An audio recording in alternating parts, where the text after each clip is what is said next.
What's going on, guys? Welcome back to Broken and Smoking.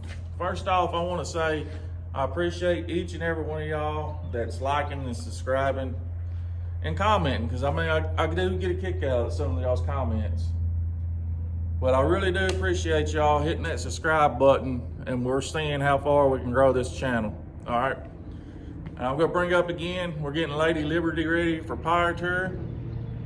I'm planning on taking LSD again. That's the 67 Ford LTD that's been LS swapped, LSD, for the ones that don't understand it.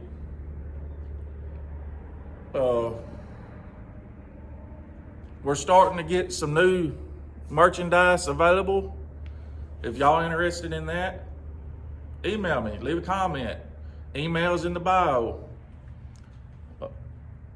I guess that's about it. So what I've got going on here is, if you remember, the old scrap hauler was I think it was a 2002 Dodge Dakota. Got it with the Bluetooth bell housing. You know, it was removed. Welded it all back together. Taught the kids how to drive a stick shift on it. Drove it, I don't know, 13, 14 months. The only issue I had is when I assume I didn't tighten up the dry shaft bolts, and they decided to evacuate going down the highway one day and busted the rear transfer case. But we got that fixed up with a scrap Jeep transfer case. So that didn't cost very much money to fix. Well, I ran across this pickup. It was an awfully cheap deal. Didn't know nothing about it. Didn't know the history, didn't know the miles. I just know this right here. It's set up for, let me get this math right, 8 months at a shop. Something was going on with it, electrical, and it wouldn't run, would not crank. So I worked out a deal. I was like, well, I'll just park this thing out, and I have another 6.0 that I could use for another project, you know, make a few dollars here and there, put some bones in the pocket, carry on our projects and content for you guys. Well, needless to say, I sold the Dakota scrap hauler, and I decided to keep this as a scrap hauler. So I check it out. It's got a little over 200,000 miles on it. It was a construction truck. It's just a plain Jane work truck. It's a 2012 2500 HD. Long bed extended cab gas burner.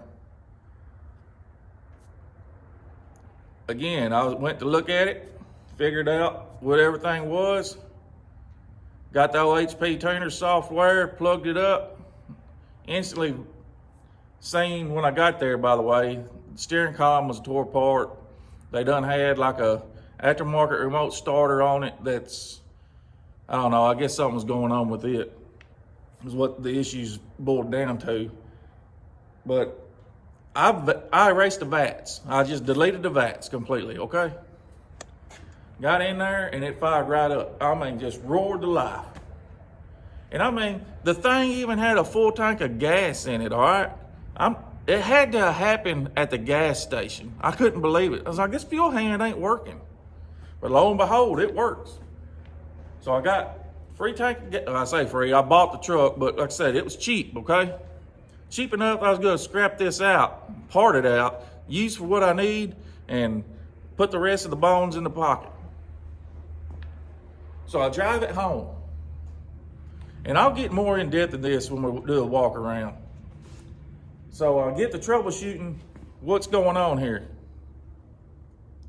I put the VATs back in the system. I start troubleshooting it. Everything would work on this pickup, but as soon as you go to crank it, it wouldn't do nothing, like the starter was gone, all right?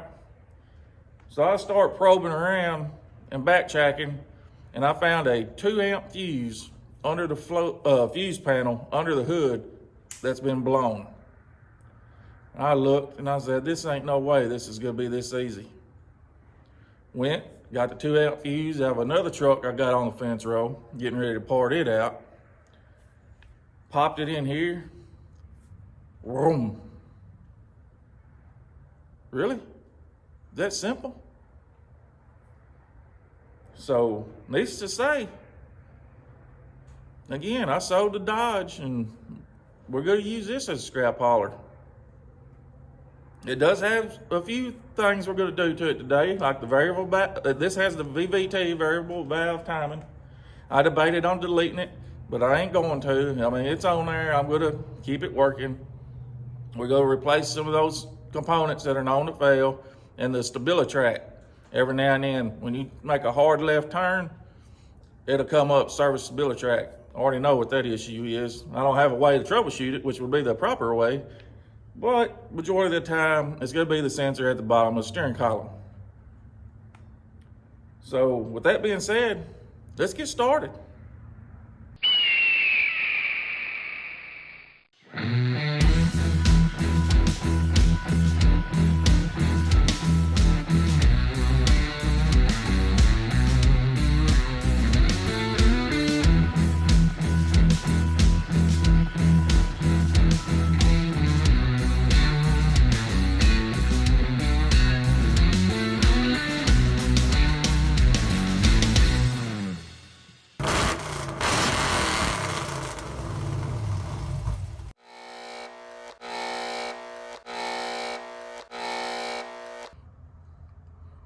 That's her. So right off the bat, you can tell where the bumper's got a little boo-boo. And, you know, who knows, in the future, we might run across a winch bumper or something and throw on it. But it's got a whiskey dent right there. Plastic's broke right here. It's metal, though, because, I mean, it's got a sheet metal screw in it. We got some Dalmatian dots on the hood. Character, right? Look at them tires there. I mean, them got like 3 or 4 Abraham Lincoln heads. You can get out of that. You're at brand new tires. We could use some steps. Here's the Craigslist side. I mean, it's just an old work truck. But it ain't rusted out. Not beat all to pieces. Got a headache rack.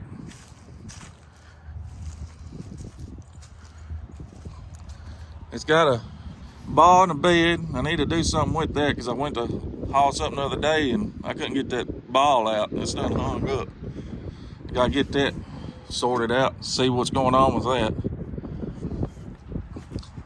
Has one little whiskey dent here and the tailgate. It's got a pretty good sized little dent in it. But that's it. Here's the other Craigslist side. So as you can tell, we got 2 good Craigslist sides on this.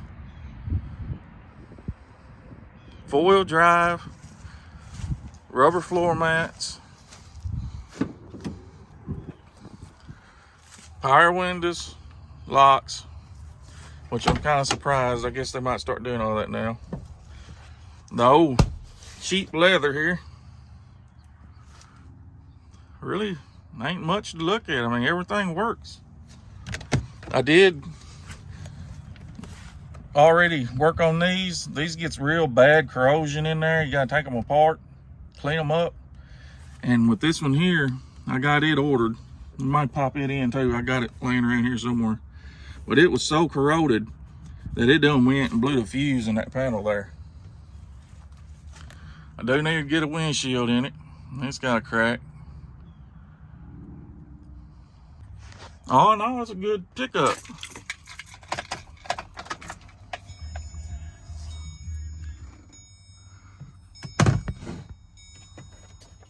And there's just check engine light. And there's the odometer, under 218,000.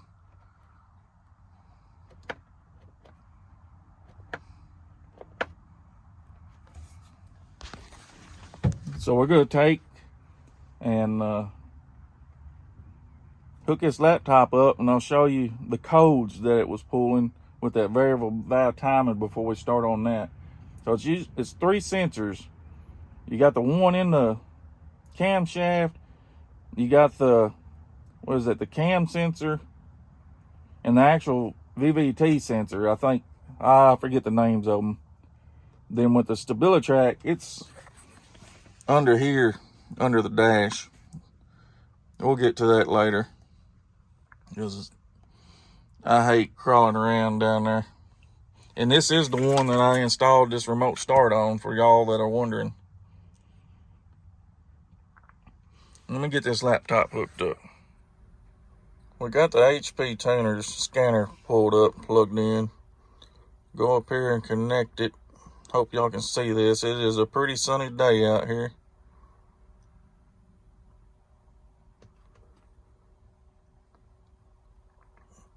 And I'm recording on my old cellular device, and I hope I get the settings correct on it. It's connected. I'll go over here. Read DTCs.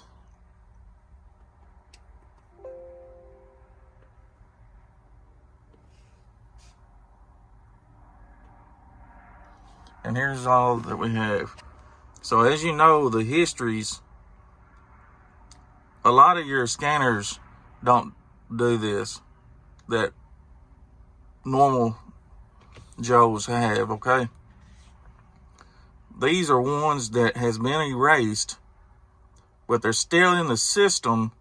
So if you went into a dealer or you tried to sell it to someone and they go and have it actually read from a shop with a high dollar scanner, they can see you're trying to pull a fast one, okay? So y'all people quit trying to do that too. But anyways, like here's the steering position. That's part of the StabiliTrak ordeal going on. All these C's, if I ain't mistaken, are something to do with the StabiliTrak. The B1440, I can't remember exactly what that is. But here we got some O2 issues. Looks like Bank 1 Sensor 2. If I ain't mistaken, I've got one of them ordered too. Should be in there in a box with it. Forgot about that actually. And here is the P0011 intake camshaft position timing. Over advanced. Pending, current, old, and permanent. So that's, looks like that one and the O2 sensors are the one that's keeping the check engine light to come on.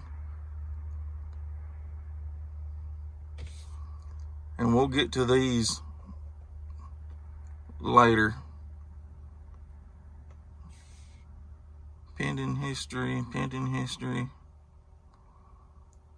Yeah, it ain't pulling up right now because it ain't went off yet. As soon as I would have cranked it and made a hard left-hand turn, it would have went off. But I literally just pulled it from the driveway down here to the shop. And I parked it right here in front of my door so, you know, I can block it off in case anything happens. I need in there. You know how that goes.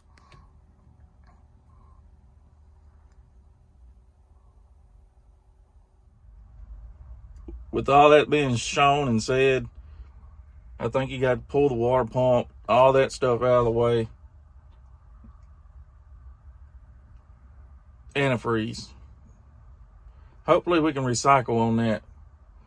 If not, I guess I'll go to the theory of will it kill moles? Because I've got a bad mole problem and there's actually some bad tunnels right here because I ain't got gravel down to my shop yet. Maybe we'll recycle on that. Check my theory out on mole killings. I don't know. Don't hold me to that, okay? Hope y'all can see. I'm telling you, it's the prettiest day we've had out in a while.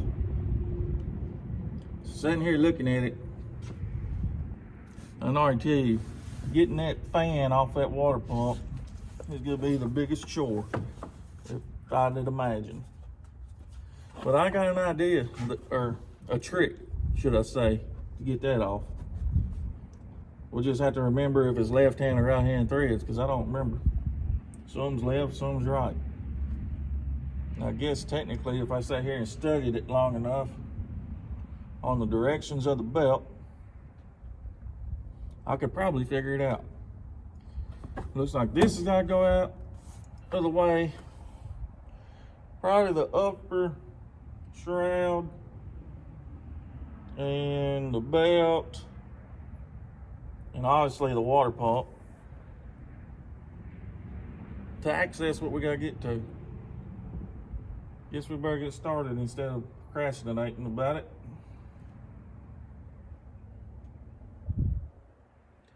Yay. Go ahead and get this thing out of the way too. Somebody done put a gangster lean on it and got her popped. I don't want to pop it no worse.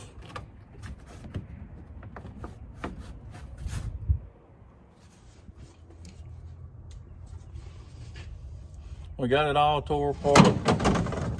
Whoa, Betsy. To this far, getting ready to take this off. And I did notice, y'all can see that, one of these fan blades is broke. I might try to find one of those and replace it with. I'm sure I got some laying around. But how I usually get this thing off is get your Harbor Freight crescent wrench on there, big walking hammer, pop it real good.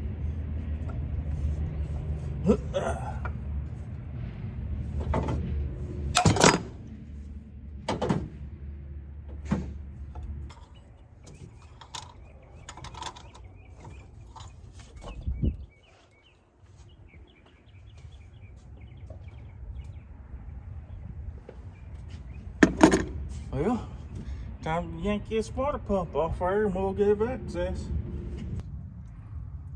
Got it all took apart, water pump laying on the side, and lo and behold, this one's been changed before, but the cam sensor ain't. It's still rough looking. So I'm gonna go ahead and pull this out. That right there is probably gonna be a pain in the you know what, and try to get that one that's in behind there too. Hope y'all can see this. I just busted this loose. Get that out of there. Doesn't appear to be stuck. Unless there's something else somewhere, but we got a new one.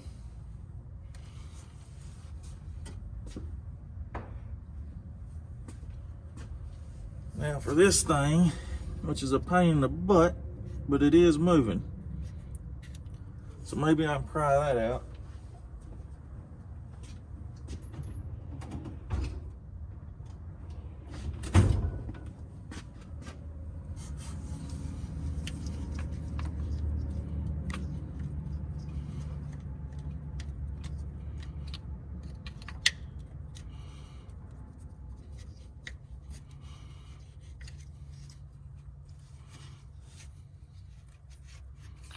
And that's coming out a lot easier than I suspected.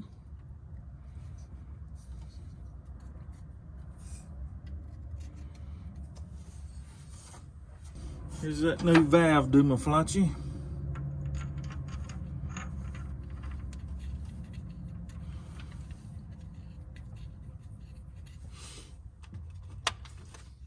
Torque that in place.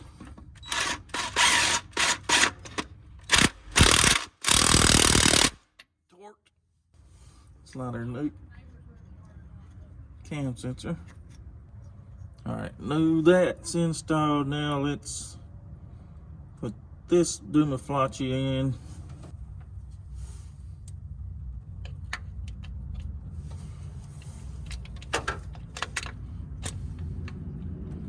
Hopefully that's right.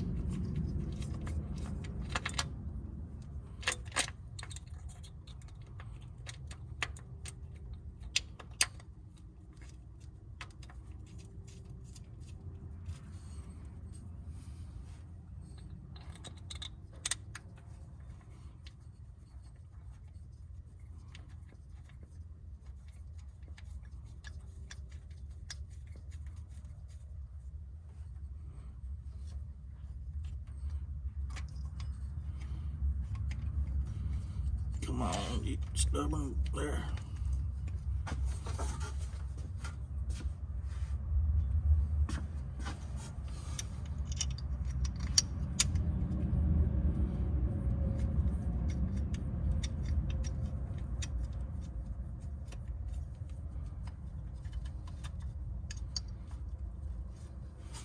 Guess I probably should have plugged it up first. Probably been easier. How's the wires look?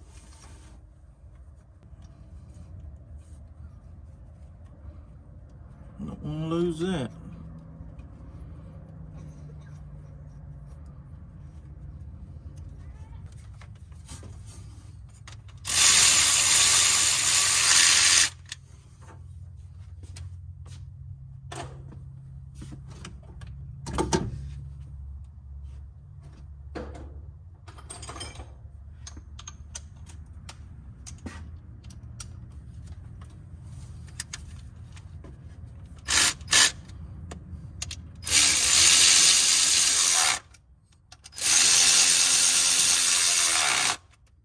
Don't forget the clip.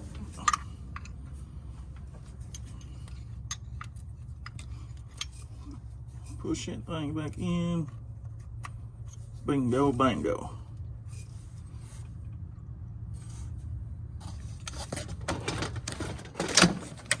Get out of there.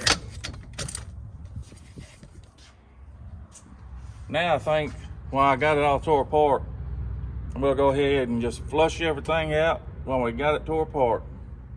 Just make sure there ain't nothing, you know, built up in there. I went and looked in my stash of parts. I found one of them. It ain't quite like this, but I mean, as long as it fits, that's what we're worried about, ain't it? What is that? Front. Don't know what that is. Maybe it's a spacer for this thing. Somebody. Oh, it's supposed to be a spacer for this one. What about this? I don't know. It's labeled front right there. So,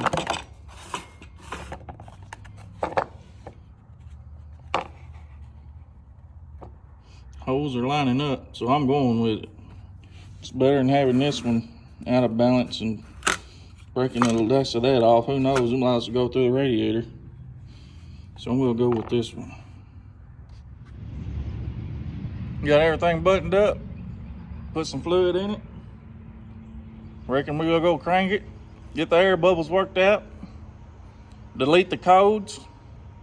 And well, I guess we'll go cruise it around. See what we come up with. Guess what? Fire the truck up, letting it warm up. Just go ahead and delete those codes. Sorry, the sun's beaming today. And my Windows computer decided it's gonna update.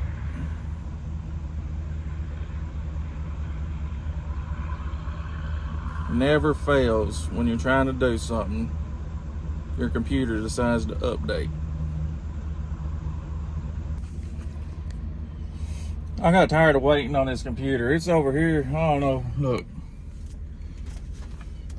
0% complete. Can you see it? I hope you can see it. It's been saying 0% complete for the past 15 minutes. So I went and got my AutoLink, deleted it, and I'm right on the verge of getting the thermostat opened up. So I don't want to take off down the road just yet, in case it jumps up there and we got to add some coolant in it right quick. But so far the check engine light hasn't returned. Maybe we can keep it that way, because I hate lights on the dash. Just a pet peeve. The only light on right now is my seatbelt light, and that's because I moved from out of the sun to in the shade. So I'm driving, checking this thing out. I have my windows down, and the one thing I enjoy about small town living, on a pretty sunny day, you have so many people grilling, cooking out. And it's just the smells in the air. Know what I'm saying? Y'all from small towns, y'all understand where I'm coming from. You ride around in a subdivision somewhere, Tell me what you don't smell on a pretty sunny day. I'm fixing to pull over up here and top it off with some more coolant. I think I got a big air bubble out of it.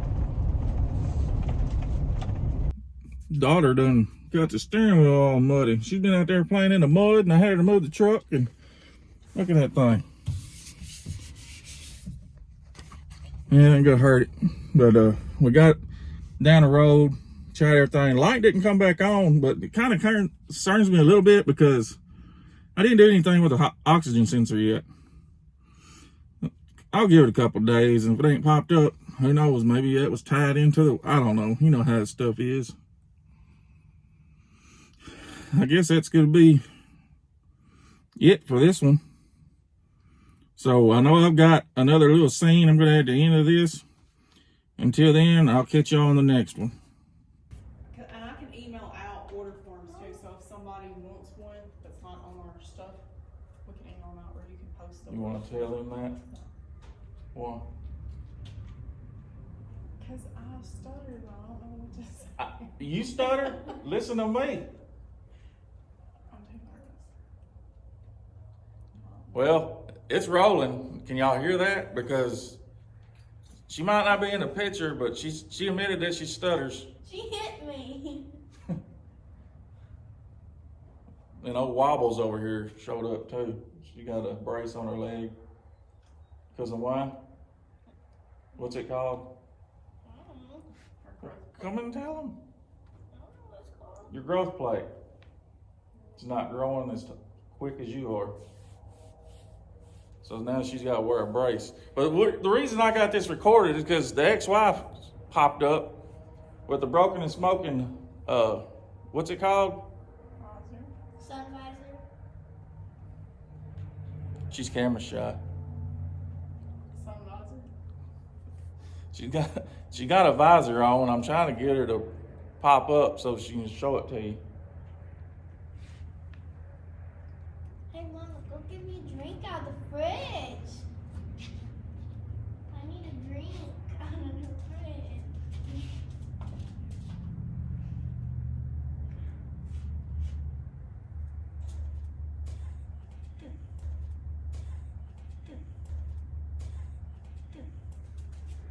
Yeah, you can.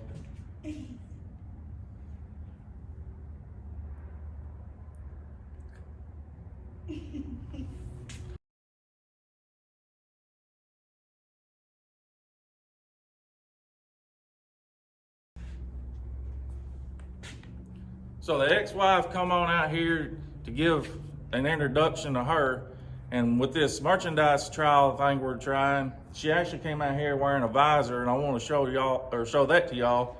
And again, this is the hat style that we're going with. And if there's a certain type or something that you're interested in, let us know.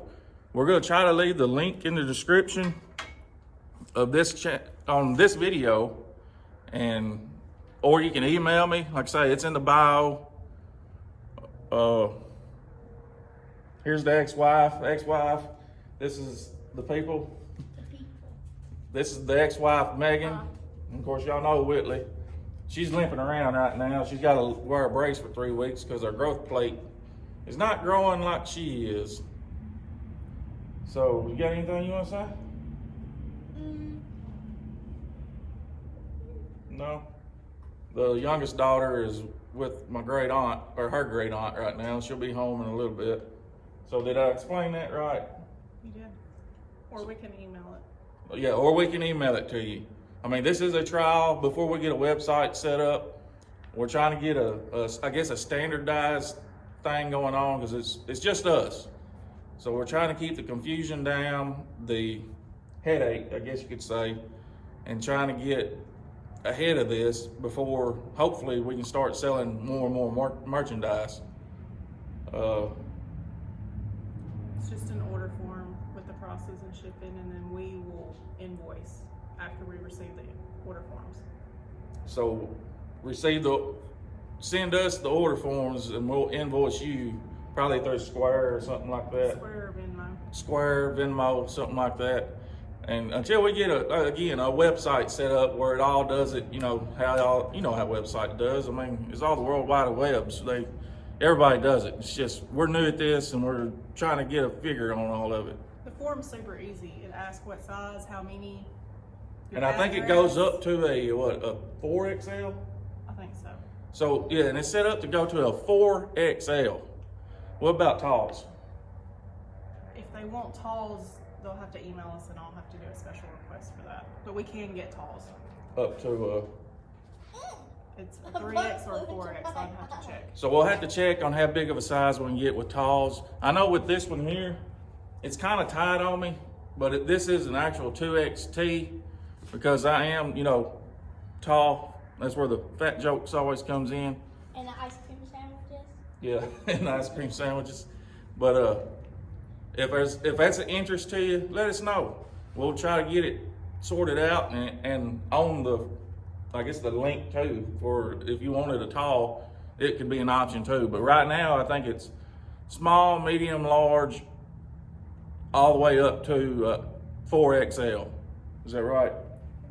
And of course the visors, this style hat, and of course the shirt. I think there's a tank top, Tank top, t-shirts, t-shirts, tank tops, stickers, visors, and hats. a sticker, visor, and a hat. And of course, this is well worn. I've been wearing this thing for almost a year now. That's what the logo is gonna be like up here and a big one on the back. And I've got a couple of t-shirt designs in the works too that we'll throw out there in the midst of all this, and hopefully we can get something sorted out. On the women's tank top, it'll just be a logo across the front because it's a razorback, so we can't do. Okay, so it's a one across the back. razorback tank with just on the front. Is it gonna be a left chest or across the? Just big across the chest, and then there's a unisex tank that will have one just like this on the chest and on the back. Okay, and of course the hats and visors is gonna be in the center of the hat. And I know They're embroidered. they're embroidered. You can get a better look at that. But I am planning to try to get another style. Like I say, this in here is a flex fit from, I put the flex fit number on there so and a sample picture so anybody Okay. can see it. but it's the breathable in the back. Cause I'm fat, right? I sweat all the time, so I gotta have something to breathe. And what I was saying, I was wanting to try to find something that fits tighter up against your head, cause this one, it looks like a big old poop right there, unless you wear it down over your eyeballs. It just depends on how you wear your hats. Okay? Okay. You want screens? Let me know. I'll try to get some kind of with a screen in the back. Snap fit. Just let me know. I mean, you know how it is. Possibilities are endless, right? I guess that's gonna wrap up this little ordeal. Anything to add there, step kid? No? All right, well, again, we appreciate each and every one of y'all for subscribing, liking, commenting. I mean, we all get a kick out of everything. Do what? She left a little early. Oh, well, it's all right. Till then, y'all have a good one.